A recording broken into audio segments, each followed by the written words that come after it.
Okay. Cool. So our topic is the problem of the moving replication fork.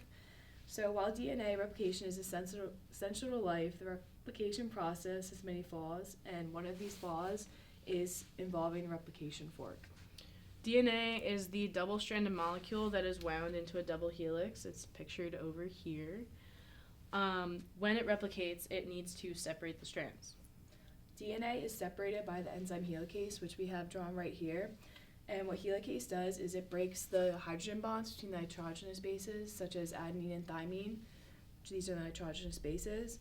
And at that point, it's separated into two strands, and this is known as the replication fork.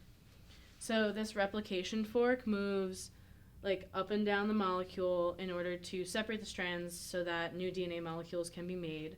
There comes an issue with this, though, because as the strands separate, the DNA ahead of the replication fork gets more tightly wound.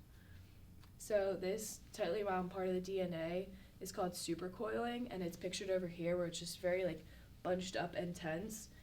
And the enzyme that fixes this issue is topoisomerase, and it's behind the helicase, and it deals with this supercoiling and underwound DNA.